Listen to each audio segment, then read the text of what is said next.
Hey guys, welcome to the Ameri-Swiss Homestead. I know it's been a while since I made a video, but a lot of things been happening with the winter weather and the cold temperatures. Remember what I said, trial and error. And I'll show you what I mean, what we've been through. But let me catch you up a little bit. I finally got Ford fixed. He blew the spark plug out of the cylinder head. According to the mechanic, that's rare for a V6. It's normally common for a V8, but I finally got that fixed, and I had to rethread the spark plug hole from the cylinder head so this way the spark plug can stay in. Then GMC's been in and out of the shop a couple of times. Things like that happen when you're off grid and on dirt road constantly, especially when it seldom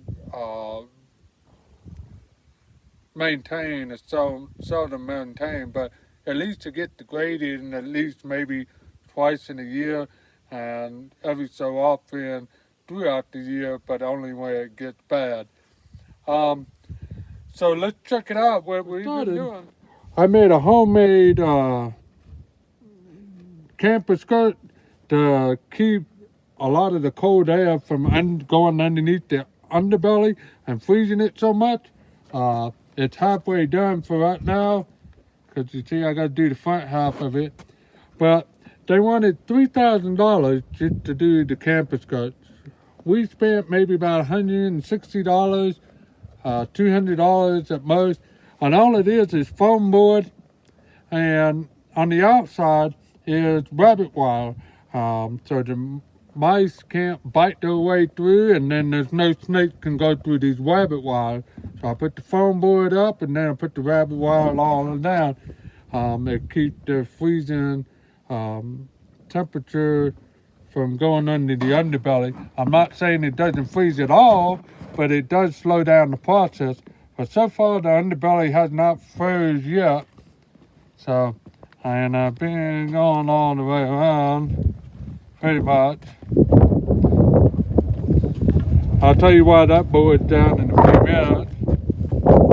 And I got to that point right there. Now I got to do the front half.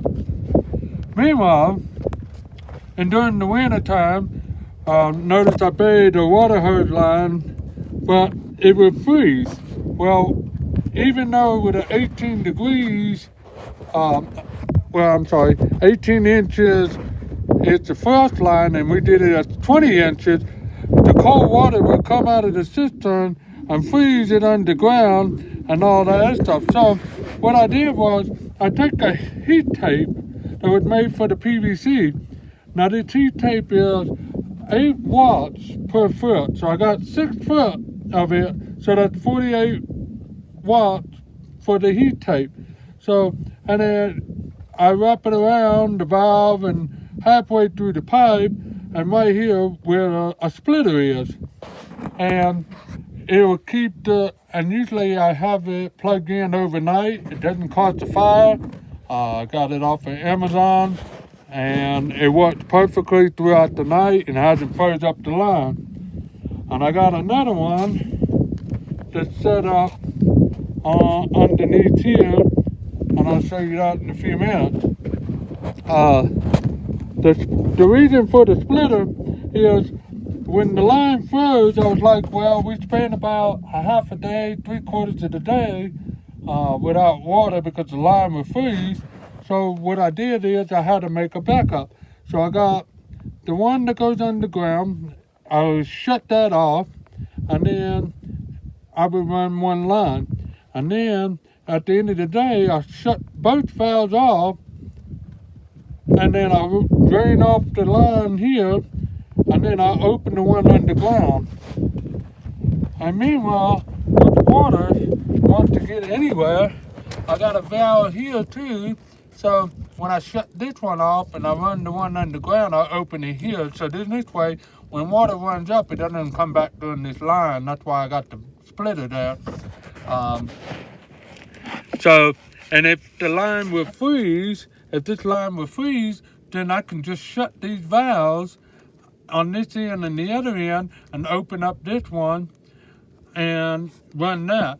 The reason why I would do the underground before this one on the outside is because when we get sunlight, the sun would thaw this out and keep it from freezing up. So I always made a backup for what I did. So that's the reason why this dress foam board is laying down, because I had to put the splitter. And as you can see, I also have the heat tape here. So this is also 6 foot, so 48 watts, and I'm running 96 watts between the two heat tapes, and I plug in overnight.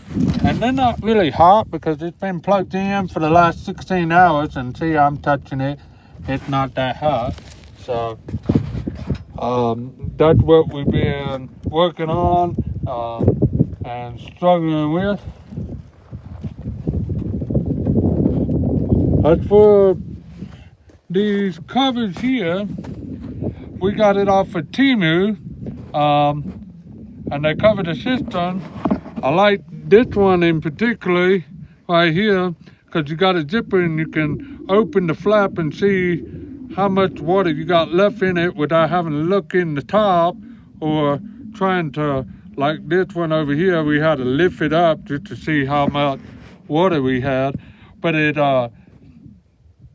as far as freezing, the whole water didn't freeze during the cold temperature. It actually helped keeping the water from freezing. We had maybe an inch on the top that was just frozen, and the bottom was not frozen. And also, this is good to keep the algae out too. Well, guys, thanks for joining the Ameri-Swiss Homestead. See you next time.